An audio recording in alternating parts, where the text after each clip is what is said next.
के Rohila study point YouTube channel पर आप सभी का एक बार फिर से स्वागत है। पिछली क्लास में हमने कंप्यूटर सिस्टम के बारे में जाना था और कंप्यूटर सिस्टम में कौन कौन सी इकाइयाँ होती हैं उनके बारे में अध्ययन किया था। आज के इस वीडियो में हम इनपुट डिवाइस के बारे में विस्तार से अध्ययन करेंगे। तो वीडियो स्टार्ट करें उससे पहले आपसे रिक्वेस्ट है, यदि आपने अभी तक चैनल को सब्सक्राइब नहीं किया है तो चैनल को सब्सक्राइब कर ले, बेल आइकन को प्रेस कर ले, वीडियो को लाइक करें और ज़्यादा से ज़्यादा शेयर करें। तो आज हम इनपुट डिवाइसेस के बारे में पढ़ना जा रहे हैं, तो कृपया करके वीडियो को आप ज़्यादा से ज़्यादा शेयर कर दें सभी ग्रुप में। इनपुट डिवाइस वे डिवाइस होते हैं जिनके द्वारा हम अपने डाटा या निर्देशों को कंप्यूटर में इनपुट करा सकते हैं। तो इनपुट डिवाइस है वो कंप्यूटर तथा मानव के मध्य संपर्क की सुविधा प्रदान करते हैं, यानी कंप्यूटर के मध्य और मानव के मध्य जो इंटरफेस है वो इनपुट डिवाइस के माध्यम से ही होता है। कंप्यूटर में इनपुट देने के लिए बहुत सारी इनपुट डिवाइस होती है और ये सभी है, इन सभी के विशिष्ट उद्देश्य होते हैं। जैसे टाइप करने के लिए हमारे पास कीबोर्ड होता है जो हमारे निर्देशों को टाइप करता है। इस प्रकार से इनपुट डिवाइस है वे डिवाइस है जो हमारे निर्देशों या आदेशों को कंप्यूटर के मस्तिष्क यानी सीपीयू तक पहुंचाते हैं। यानी इनपुट डिवाइस ऐसी डिवाइस होती है, ऐसे उपकरण होते हैं जो हमारे निर्देशों को और कंप्यूटर के मस्तिष्क यानी सीपीयू तक डायरेक्ट पहुंचा देते हैं। इनपुट डिवाइस से बहुत सारे एग्जाम्पल होते हैं, जैसे मैंने आपको पिछले वीडियो में बताया था। आज फिर हम देख लेते हैं। कीबोर्ड है, माउस है, जॉयस्टिक है, track ball, light pen, touch screen, digital camera, scanner, digitizer tablet, bar code reader, इसके अलावा OCR, OMR, MICR आदि सभी इनपुट डिवाइस के एग्जाम्पल है। जो स्टैंडर्ड इनपुट डिवाइस यानी मानक इनपुट युक्ति स्टैंडर्ड इनपुट डिवाइस है वो होता है कीबोर्ड। तो सबसे पहले हम कीबोर्ड के बारे में बात करेंगे। आज ये कीबोर्ड है वो कंप्यूटर का एक ऐसा पेरिफेरल है, ऐसा भाग है जो आंशिक रूप से टाइपराइटर के कीबोर्ड की भांति होता है। जिस प्रकार से टाइपराइटिंग मशीन में कीबोर्ड होता है जो टाइप करने का, उसी भांति होता है। और जो कीबोर्ड है उसके द्वारा हम टेक्स्ट और कैरेक्टर इनपुट करने के लिए इसका प्रयोग करते हैं। और इसका जो आकार है वो आयताकार होता है और इसमें लगभग 108 कुंजियाँ होती हैं, यानी 108 कीज होती है, बटन होते हैं। और कीबोर्ड में कई प्रकार की कुंजियाँ होती है, इनको विभिन्न प्रकारों में विभाजित किया गया है। जैसे अल्फ़ाबेट की होती है, न्यूमेरिक की होती है, फंक्शन की होती है और मॉडिफायर की होती है। इस प्रकार से अलग अलग काम के हिसाब से इनको अलग अलग कुंजियों में विभाजित किया गया है। इनकी कार्य संरचना के आधार पर कीबोर्ड की जो कुंजियाँ है उनको हम 6 भागों में बांट सकते हैं। सबसे पहला है अल्फ़ा न्यूमेरिक की, न्यूमेरिक कीपैड, फंक्शन की, special purpose keys, modifier keys और कर्सर की। तो सबसे पहले हम अल्फ़ा न्यूमेरिक कीज की बात करते हैं। प्रश्न इस प्रकार भी आ सकता है कि अल्फ़ा न्यूमेरिक कीज कौन सी होती है। तो अल्फ़ा न्यूमेरिक कीज में अल्फ़ाबेट जितनी भी होती हैं A से Z, इसके अलावा उसके ऊपर नंबर होते हैं 0 से 9 और उन नंबरों के साथ ही सिंबल्स भी लिखे होते हैं जो कि शिफ्ट के साथ प्रयोग में आते हैं। जैसे आप देख सकते हो @ है, हेज का साइन है, डॉलर का, प्रतिशत का, ये सभी नंबर के साथ लिखे होते हैं। तो ये सभी अल्फ़ा न्यूमेरिक की में आती है। तो अल्फ़ा न्यूमेरिक कीज में नंबर आते हैं 0 से 9 जो ऊपर लिखे होते हैं, जो अल्फ़ाबेट्स के ऊपर लिखे होते हैं वही, जो कि कीबोर्ड के बीच में होते हैं। और इसके अलावा टैप बटन है, कैप्स लॉक है, बैक स्पेस है, एंटर है, ये भी अल्फ़ान्यूमेरिक की में ही आती है। तो यहाँ आपके सामने मैंने अल्फ़ान्यूमेरिक कीज का एक डायग्राम आपको दिखाया। तो ये जो कुंजी है, टैब है, कैप्स है, इधर बैक स्पेस और एंटर की है, और बीच में ये जो कुंजी है ये अल्फ़ाबेट्स, और ऊपर ये एक लाइन आती है नंबर्स की 0 से 9 की, और उनके ऊपर ही सिंबल्स होते हैं। तो ये सभी कुंजियाँ हैं वो अल्फ़ान्यूमेरिक कीज कहलाती है। आगे हम बात करते हैं न्यूमेरिक कीज की। न्यूमेरिक कीज कीबोर्ड में आपने देखा होगा राइट साइड में एक अलग से कुंजी होती है जिसमें लगभग 17 कुंजी होती है। जिस प्रकार से कैलकुलेटर होता है उसी प्रकार से कुंजियाँ होती है, इसमें 17 कुंजियाँ होती हैं जिसमें 0 से 9 तक के अंक होते हैं। साथ में तो मैथमेटिकल्स जो ऑपरेटर है जैसे प्लस है, माइनस है, एस्ट्रिक है, भाग है, और इसके साथ ही एक एंटर कुंजी भी होती है। इस प्रकार से कुल 17 कुंजियाँ होती हैं। तो ये न्यूमेरिक कीपैड कहलाता है। ये आप डायग्राम देख सकते हो, मैं आपके डायग्राम के द्वारा आपको आसानी से समझ सकते हैं। कीबोर्ड में सबसे राइट साइड में दाईं तरफ इस प्रकार से ये 17 कुंजियों का समूह है कि न्यूमेरिक कीज कहलाती है। इसको हम न्यूमेरिक कीपैड भी कहते हैं। तो यहाँ सबसे ऊपर ये आप देख सकते हो ये नम लॉक होता है। जब हम इसको ऑन करते हैं तब ये कुंजियाँ कार्य करती है, जब ये ऑफ होता है उस समय ये कुंजियाँ कार्य नहीं करती हैं। ये भी आपको बहुत ही ध्यान रखने की बात है। अब हम बात करते हैं फंक्शन कीज की। कीबोर्ड की सबसे ऊपर ये 12 फंक्शन कुंजियाँ होती है। तो कई बार प्रश्न में आता है कि फंक्शन कुंजी कितनी होती है। तो फंक्शन कुंजी है वो 12 होती है, F1 से F12, F1, F2, F3 इस प्रकार से F12 तक। सबसे ऊपर आपने देखा होगा कीबोर्ड में सबसे ऊपर की जो पंक्ति है उसमें F1 से F12 तक इस प्रकार से कुंजी लिखी होती है, 12 कुंजियाँ होती हैं। इन समूह को फंक्शन कुंजियाँ कहते हैं। और ये जो कुंजियाँ है निर्देशों को शॉर्टकट के रूप में प्रयोग करने में सहायक होती है। यानी हर प्रोग्राम में, हर एप्लीकेशंस में, हर सॉफ्टवेयर में इनका कार्य अलग अलग हो सकता है, लेकिन ये एक प्रकार से शॉर्टकट की तरह कार्य करती है। ये डायग्राम भी आप देख सकते हैं, फंक्शन कुंजी मैंने दिखा रखी है कीबोर्ड में F1 से F12 तक, इस प्रकार से आसानी से समझ सकते हैं। इसके बाद हम आगे बात करते हैं तो स्पेशल पर्पज की। कुछ कुंजियाँ ऐसी होती है जिनका विशेष कार्यों के लिए जिनका प्रयोग किया जाता है। तो ऐसी कुंजियाँ जो विशेष कार्य को करने के लिए प्रयोग की जाती है उनको स्पेशल पर्पज कुंजियाँ कहते हैं, स्पेशल पर्पज कीज कहते हैं। जैसे आप देख सकते हो स्लिप का बटन आता है, पावर आता है, वॉल्यूम का आता है, स्टार्ट आता है, शॉर्टकट की आता है, एस्केप का आता है, इंसर्ट है, होम है, एंड है, डिलीट है। इस प्रकार से ये कुंजियाँ जो है ये नए ऑपरेटिंग सिस्टम के कुछ विशेष कार्यों करने के लिए प्रयोग में लाई जाती है। जिस प्रकार से ऑपरेटिंग सिस्टम अपडेट हो जा रहे हैं तो उस हिसाब से ये नई नई कुंजी कीबोर्ड में लगा दी गई है। तो यहाँ आप आसानी से देख सकते हो पेज अप है वो एक स्क्रीन आगे बढ़ाने के लिए होता है, पेज डाउन है एक स्क्रीन पीछे ले जाने के लिए होता है। इसी प्रकार से होम है वो दस्तावेज के शुरू में आने के लिए, एंड है वो सबसे अंत में जाने के लिए। इस प्रकार से ये ऑप्शन है, ये स्पेशल पर्पज कीज होती है। नेक्स्ट कुंजियों का समूह है मॉडिफायर कीज। ऐसी कुंजियाँ जैसे शिफ्ट है, अल्टर है, कंट्रोल है, जिसका अकेला दबाने पर उनका कोई खास प्रयोग नहीं होता है। यानी वो अकेले कोई विशेष काम नहीं आती है, परंतु किसी अन्य कुंजी के साथ इनका प्रयोग होता है और ये इन कुंजियों के इनपुट को बदल देती है, इसलिए ये मॉडिफायर कुंजी कहलाती हैं। जैसे शिफ्ट है, कंट्रोल, एल्टर, ये सभी मॉडिफायर कुंजियाँ कहलाती हैं। इनका अकेले का प्रयोग है वो बहुत ही कम होता है, लेकिन किसी के साथ किसी अन्य कुंजी के कॉम्बिनेशन में इसका संयोजन में इनका प्रयोग किया जाता है। तो ये आपको अच्छी प्रकार से याद रखना है कि मॉडिफायर कुंजियाँ कौन सी है, शिफ्ट है, कंट्रोल है और एल्टर है। अब आगे हम बात करते हैं कर्सर कीज। कर्सर कुंजियाँ कौन सी होती है, तीर कुंजियाँ।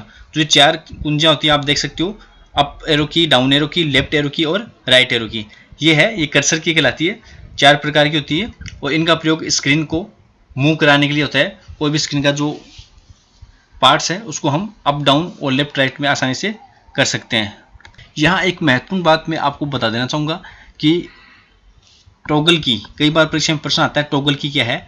तो ऐसी कुंजियाँ जो ऑन ऑफ की तरह व्यवहार करती हैं, यानी जैसे स्विच होता है उसको हम एक बार ऑन करते हैं और एक बार ऑफ कर सकते हैं। तो ऑन करने पर वो जो प्रोग्राम स्टार्ट हो जाता है, ऑफ करने पर वो जो उसका फीचर्स है वो समाप्त हो जाता है। तो इस प्रकार से ऐसी कुंजियाँ जो ऑन ऑफ की तरह काम करती है, स्विच की तरह कार्य करती है, वो टॉगल की कहलाती है। जैसे नम लॉक है, कैप्स लॉक है, ये टॉगल की कहलाती है। जैसे हम कैप्स लॉक को एक बार दबाते हैं तो कैप्स लॉक मतलब जितने भी कैपिटल अक्षर में आएंगे, तो यदि हम उसको फिर से ऑफ कर देते हैं तो स्मॉल लेटर में लिखे जाते हैं, यानी वो ऑन ऑफ की तरह व्यवहार करता है। उसी प्रकार से नम लॉक है, नम लॉक को हम यदि ऑन रखते हैं तो न्यूमेरिक कीपैड का प्रयोग कर सकते हैं, और यदि नम लॉक ऑफ है तो हम न्यूमेरिक कीपैड का प्रयोग नहीं कर सकते। इस प्रकार से ऐसी कुंजियाँ है, कैप्स लॉक है, नम लॉक है, ये टॉगल की कहलाती है। बहुत बार परीक्षा में ये प्रश्न आता भी है। अब हम बात करें कीबोर्ड के प्रकार की। तो कीबोर्ड वैसे तो कई प्रकार के होते हैं, फिलहाल हम यहाँ इनको 3 भागों में बांट रहे हैं। एक तो साधारण कीबोर्ड, नॉर्मल कीबोर्ड है, दूसरा वायरलेस यानी तार रहित, और तीसरा होता है अर्गोनोमिक कीबोर्ड। तो सबसे पहले हम साधारण जो नॉर्मल कीबोर्ड होते हैं, आप सभी जानते हैं साधारण कीबोर्ड है वो सामान्य रूप से प्रयोग किए जाते हैं और जैसे यूजर अपने पीसी में प्रयोग करता है, और इसका जो आकार है वो आयताकार होता है और इसमें लगभग 108 कुंजियाँ होती हैं। जो साधारण कीबोर्ड होता है उसमें लगभग 108 कुंजियाँ होती हैं और इसे कंप्यूटर से कनेक्ट करने के लिए केबल की आवश्यकता होती है, और केबल में जो पोर्ट आता है तो वो PS2 पोर्ट होता है। आजकल USB पोर्ट में भी उपलब्ध है ये, तो ये केबल के द्वारा CPU से जोड़े जाते हैं। तो यहाँ डायग्राम देख सकते हैं आप, इस प्रकार से पहले आते थे ये, और आजकल भी इनका वैसे प्रयोग होता ही है। तो ये नॉर्मल कीबोर्ड है। इसके अलावा दूसरा हम बात करते हैं तो वायरलेस कीबोर्ड की, यानी तार रहित कीबोर्ड। तो वायरलेस कीबोर्ड यूजर को कीबोर्ड में तार के प्रयोग से छुटकारा मिल जाता है, और कुछ कंपनियों ने तार रहित कीबोर्ड का बाजार में प्रवेश कराया है, और यही कीबोर्ड सीमित दूरी तक कार्य करता है क्योंकि जो दूरी होती है वो कम होती है। यह तार रहित कीबोर्ड थोड़ा महंगा होता है, इसमें थोड़ी तकनीकी जटिलता होती है, इसमें तकनीकी जटिलता होगा इसका प्रचलन बहुत अधिक नहीं हो पाया है। और इसका तीसरा जो प्रकार है अर्गोनोमिक कीबोर्ड, बहुत सारी कंपनियों ने एक खास प्रकार के कीबोर्ड का निर्माण किया है जो यूजर को टाइपिंग करने में दूसरे कीबोर्ड की अपेक्षा आराम देता है और ऐसे ही कीबोर्ड को एर्गोनोमिक कीबोर्ड कहते हैं। यानी ये विशेष तौर से यूजर की कार्यक्षमता बढ़ाने के लिए, या हम जैसे लगातार टाइपिंग करते हैं तो उस समय हमारी कलाई में जो दर्द हो जाता है तो उस दर्द को कम करने में सहायता देता है। तो इस प्रकार से ये फैसिलिटी उपलब्ध करवाता है, तो इसको एर्गोनोमिक कीबोर्ड कहते हैं। आप डायग्राम देख सकते हैं एर्गोनोमिक कीबोर्ड का। अब हम बात करते हैं अगले इनपुट डिवाइस माउस की। तो वर्तमान समय आप सभी जानते हैं माउस है सर्वाधिक प्रचलित पॉइंटिंग डिवाइस है।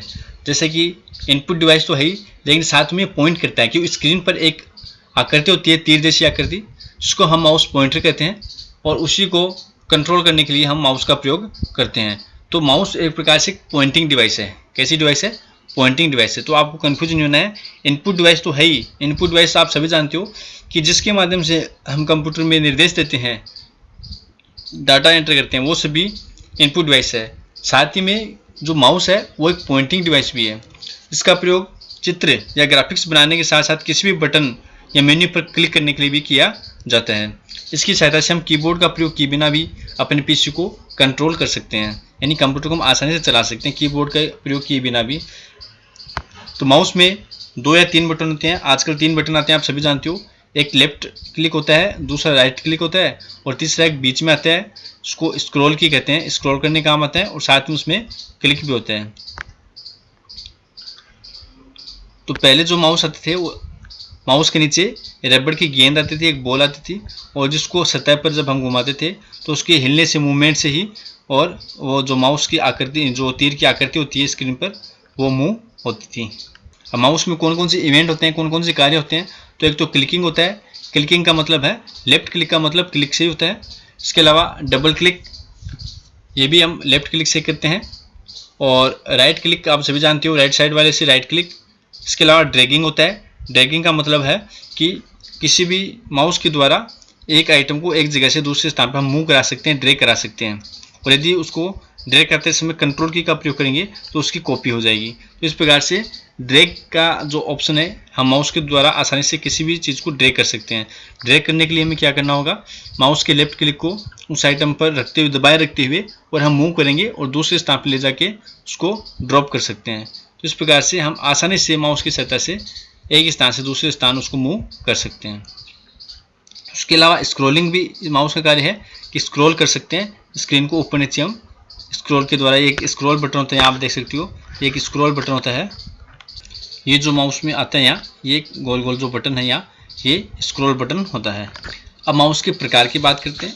तो माउस है वो सामान्यतः 3 प्रकार के होते हैं। सबसे पहला मैकेनिकल माउस। मैकेनिकल माउस जो पहले आते थे उनके नीचे एक रबड़ की गेंद लगी होती थी, वो मैकेनिकल माउस थे। ऑप्टिकल, जो प्रकाशीय युक्ति के आते हैं ना, उसमें ऑप्टिकल। और तीसरा होता है कॉर्डलेस, यानी तार रहित माउस। तो सबसे पहले मैकेनिकल की बात करते हैं। मैकेनिकल माउस वे माउस होते हैं जिनके निचले भाग में एक रबड़ की गेंद लगी होती है, और जब माउस को सतह पर हम घुमाते हैं तो उस खोल के अंदर घूमती है वो बॉल, और माउस के अंदर की गेंद के घूमने से उसके अंदर जो सेंसर होते हैं वो कंप्यूटर को सिग्नल प्रदान करते हैं, और उस सिग्नल की मूवमेंट के आधार पर ही जो स्क्रीन पर तीर की पॉइंटर की जो स्थिति है वो कंट्रोल होती थी। यहाँ आप देख सकते हो आजकल इसका प्रयोग कम होता है। मैकेनिकल जो माउस है इसमें आप देख सकते हो नीचे इस प्रकार से गेंद होती थी, और इसके द्वारा हम माउस को, जो माउस पॉइंटर है, उसको कंट्रोल कर सकते थे। दूसरा है ऑप्टिकल माउस, यानी प्रकाशीय तकनीक का प्रयोग करके इस प्रकार के जो माउस है वो नॉन मैकेनिकल कहलाते हैं, और इसमें प्रकाश की एक पुंज यानी किरण इसके नीचे की सतह से उत्सर्जित होती है, और उसके परिवर्तन के आधार पर ही ऑब्जेक्ट की दूरी और स्थान तय होता है। और तीसरा एक आता है कॉर्डलेस, यानी जिसको हम वायरलेस भी कर सकते हैं। तो जो तार रहित माउस है ये आपको तार के झंझट से मुक्ति दिलाता है। जिस प्रकार से वायरलेस कीबोर्ड होता है उसी प्रकार से वायरलेस माउस भी होता है, और इनमें रेडियो फ्रीक्वेंसी जो तकनीक है उसकी सहायता से कंप्यूटर में सूचना है वो कम्युनिकेट करता है। इसमें 2 मुख्य कंपोनेंट होते हैं, तो ट्रांसमीटर और दूसरा रिसीवर होते हैं। ट्रांसमीटर तो माउस में होता है जो इलेक्ट्रोमैग्नेटिक सिग्नल के रूप में माउस की गति को और इसके क्लिक किए जाने की सूचना भेजता है। इसके साथ ही रिसीवर होता है जो आपके कंप्यूटर के साथ जुड़ा होता है और वो सिग्नल को प्राप्त करता है। तो उस आधार पर ट्रांसमीटर और जो रिसीवर है उसके द्वारा इसमें सूचनाओं का आदान प्रदान संभव हो पाता है। ये आप देख सकते हो, ये माउस के अंदर होता है ट्रांसमीटर, और ये रिसीवर आप देख सकते हो यूएसबी जैसा, ये कीबोर्ड के अंदर वहाँ मतलब कंप्यूटर में पोर्ट में लगाया जाता है, यूएसबी पोर्ट में, ताकि वो उसको सिग्नल को रिसीव करके और कंप्यूटर के अंदर सूचनाओं को भेजता है।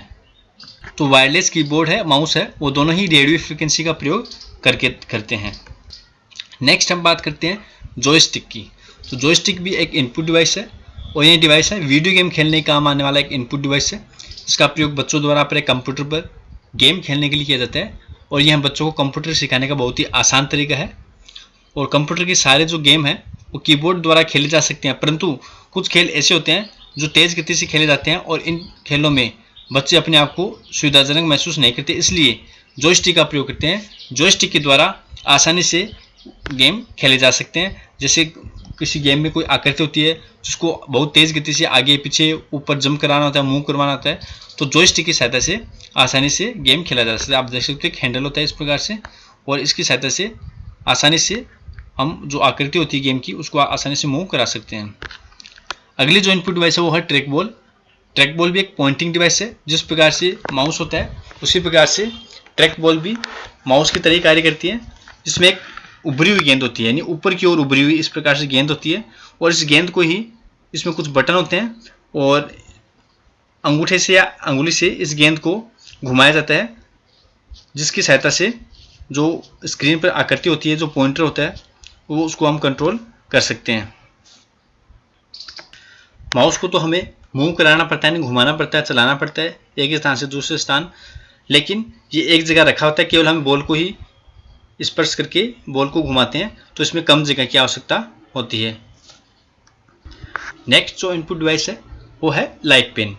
लाइट पेन का प्रयोग कंप्यूटर स्क्रीन पर कोई भी चित्र या ग्राफिक्स बनाने के लिए किया जाता है। लाइट पेन में एक प्रकाश संवेदनशील कलम की तरह एक युक्ति होती है, एक प्रकाश के प्रति सेंसिटिव रखने वाली एक कलम होती है, और लाइट पेन का प्रयोग ऑब्जेक्ट के चयन के लिए भी किया जाता है, और इसकी सहायता से कोई भी ग्राफिक्स है कंप्यूटर पर संग्रहित किया जा सकता है और उसमें आवश्यकता अनुसार सुधार भी किया जा सकता है। यानी हम कंप्यूटर स्क्रीन पर ही कोई चित्र या ग्राफिक्स बना सकते हैं लाइट पेन की सहायता से। नेक्स्ट इनपुट डिवाइस आती है हमारी टच स्क्रीन। टच स्क्रीन एक प्रकार की इनपुट डिवाइस है। इसमें एक प्रकार की डिस्प्ले होती है, जिसकी सहायता से यूजर किसी पॉइंटेड डिवाइस की वजह अपनी उंगलियों को स्थित कर स्क्रीन पर किसी ऑब्जेक्ट का चयन करता है। किसी यूजर को कंप्यूटर की अधिक जानकारी न हो तो भी वह इससे सरलता से प्रयोग में ले सकता है। जैसा कि हम आजकल देखते हैं अपने मोबाइल में भी स्क्रीन टच मोबाइल होते हैं, उसमें आसानी से स्क्रीन को टच करके और मेन्यू खोल सकते हैं, जो भी ऑप्शन है वो आसानी से खोल सकते हैं और निर्देश देते हैं कंप्यूटर को, तो आसानी से ये एक इनपुट डिवाइस है। टच स्क्रीन का प्रयोग आजकल रेलवे स्टेशन में, एयरपोर्ट पर, अस्पताल, शॉपिंग मॉल, एटीएम आदि सब में होने लगा है। टच स्क्रीन में जो स्क्रीन पर एक जाल बिछा होता है, इंफ्रारेड किरणों का जाल होता है, किरणों का जो जाल होता है, और जो ही हम उंगली से उसको स्पर्श करते हैं, टच करते हैं, तो जाल वहाँ टूट जाता है और वो इनपुट जो सिग्नल्स है वो ग्रहण करता है। अगला इनपुट डिवाइस हम बात करते हैं स्कैनर की। तो स्कैनर की सहायता से हम किसी भी कागज़ को, तस्वीर को, इमेज को डिजिटल चित्र में परिवर्तित कर सकते हैं, यानी डिजिटल रूप में हम मेमोरी में सुरक्षित रख सकते हैं। तो स्कैनर के जरिए है हम किसी भी डॉक्यूमेंट्स को स्कैन करके कंप्यूटर में स्टोर कर सकते हैं। नेक्स्ट है माइक्रोफोन।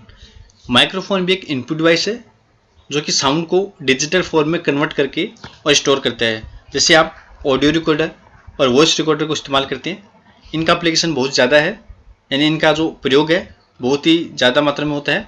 वीडियो रिकॉर्डिंग है, मूवीज़ बनाने में, इन सब में माइक्रोफोन का प्रयोग किया जाता है।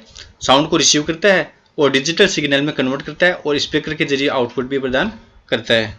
तो माइक्रोफोन की सहायता से हम बेसिकली इनपुट आवाज़ अपनी रिकॉर्ड कर सकते हैं और कंप्यूटर में स्टोर कर सकते हैं।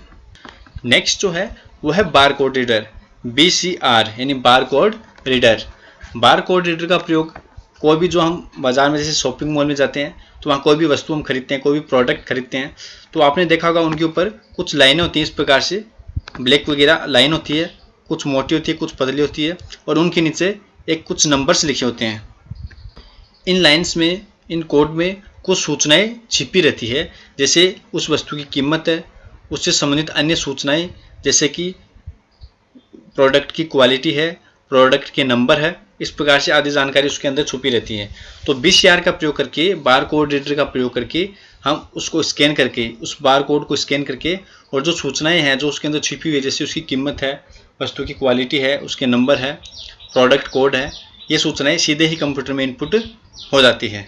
जैसे हम बाजार में जाते हैं, शॉपिंग मॉल में जाते हैं, वहाँ खरीदारी करने के बाद जैसे हम बिल बनाते हैं तो आपने देखा होगा वहाँ एक बार कोड रीडर होता है, एक स्कैनर होता है, हैंड स्कैनर कह सकते हैं इसको, जो बार कोड रीडर को स्कैन करता है और डायरेक्ट हमको बिल बना के देता है, क्योंकि उसमें जो कीमत होती है वस्तु की वो डायरेक्ट इनपुट हो जाती है। अगली इनपुट डिवाइस हम बात करते हैं OMR। OMR का मतलब है ऑप्टिकल मार्क रिकॉग्निशन या ऑप्टिकल मार्क रीडर। तो यह ऐसी डिवाइस है जो किसी कागज पर पेंसिल या पेन के निशान की उपस्थिति और अनुपस्थिति को जांचता है। इसमें चिन्हित कागज पर प्रकाश डाला जाता है और परावर्तित प्रकाश को जांचा जाता है। जहां चिन्ह उपस्थित होता है, पेन पेंसिल का कोई भी डार्क जहां होता है, कागज उस भाग से परावर्तित प्रकाश की जो तीव्रता है वो कम होगी, यानी वहां से परावर्तन कम होगा, जिससे कि पहचान हो जाती है। और OMR किसी परीक्षा की उत्तर पुस्तिका को जांचने के लिए प्रयोग की जाती है। जिस प्रकार से परीक्षाओं में ऑब्जेक्टिव टाइप के जो क्वेश्चंस होते हैं जिसमें 4 ऑप्शन होते हैं और OMR शीट दी जाती है, और आप सभी जानते हैं जो ऑप्शन सही होता है उसको हम पेंसिल से या पेन से उस डार्क को, उस सर्किल को डार्क कर देते हैं। उस OMR शीट की जो जांच है वो OMR मशीन के माध्यम से ही की जाती है। नेक्स्ट जो इनपुट डिवाइस है वह OCR, ऑप्टिकल कैरेक्टर रिकॉग्निशन। तो यह एक ऐसी तकनीक है जिसका प्रयोग करके किसी विशेष प्रकार के चिन्ह है, अक्षर है या नंबर है, इनको पढ़ा जा सकता है और प्रकाश स्रोत के द्वारा पढ़ा जाता है। OCR का उपकरण है वो टाइपराइटर से छपी हुई कैरेक्टर्स और क्रेडिट कार्ड के जो कैरेक्टर हैं उनको भी पढ़ लेता है। OCR के जो फॉन्ट होते हैं वो कंप्यूटर में पहले से संग्रहित होते हैं, जिन्हें OCR स्टैंडर्ड कहते हैं। OCR के जो मानक होते हैं, स्टैंडर्ड होते हैं, वो पहले से कंप्यूटर में संग्रहित होते हैं, ताकि वो जो भी OCR जो भी स्कैन करता है, जो भी कैरेक्टर पढ़ता है, वो कंप्यूटर उसको डायरेक्ट ही समझ लेता है। इसके अलावा अगले जो इनपुट डिवाइस है वो है MICR, magnetic ink character recognition. व्यापक रूप से इसका प्रयोग है वो बैंकिंग क्षेत्र में किया जाता है। बैंकों में इसका प्रयोग होता है जहां लोगों को चेकों की बड़ी हुई संख्या के साथ काम करना होता है। यानी मुख्य रूप से हैं जो चेक होते हैं, जो डिमांड ड्राफ्ट होते हैं, उनको क्लियर करने के लिए इसका प्रयोग किया जाता है। जो MICR है वो चुंबकीय स्याही से छपी हुई जो अक्षर है उनको पढ़ने का काम आता है। MICR यानी मैग्नेटिक इंक कैरेक्टर रिकॉग्निशन, यानी चुंबकीय स्याही से लिखे हुए अक्षरों को पहचानने के काम ये आता है। यह मशीन बहुत ही फास्ट होती है और ऑटोमेटिक होती है, और इसमें गलतियां होने की संभावना बिल्कुल न के बराबर होती है। जिस प्रकार से आप देख सकते हैं, ये इस प्रकार से चेक नंबर होते हैं, नीचे आप देख सकते हो चेक के नंबर होते हैं, क्या मैंने जूम करके आपको दिखाया है। और ये जो अक्षर लिखे होते हैं चेक के जो नंबर लिखे होते हैं, ये विशेष प्रकार से एक चुंबकीय स्याही होती है, उस चुंबकीय स्याही से लिखे होते हैं। और MICR है वही इसको पढ़ सकता है। इस चुंबकीय स्याही से लिखे हुए अक्षरों को पढ़ने का काम आता है MICR, जो कि बैंकों में चेक को क्लियर करने का काम आता है। तो आज हमने मुख्य जो इनपुट डिवाइस है उनके बारे में जाना कि इनपुट डिवाइस कौन कौन सी है और उनका सामान्यतः क्या प्रयोग किया जाता है। परीक्षा में प्रमुख रूप से ये फंडामेंटल का प्रश्न पूछा जाता है कि इनमें से कौन सी इनपुट डिवाइस है या कौन सी इनपुट डिवाइस नहीं है, कौन सी आउटपुट डिवाइस नहीं है। तो इस प्रकार से इनपुट आउटपुट से जो जानकारी है, जो डिवाइस है कौन कौन सी होती है, वो आपको पता होना चाहिए। तो आज की वीडियो में इतना ही, फिर मिलते हैं नए अपडेट के साथ।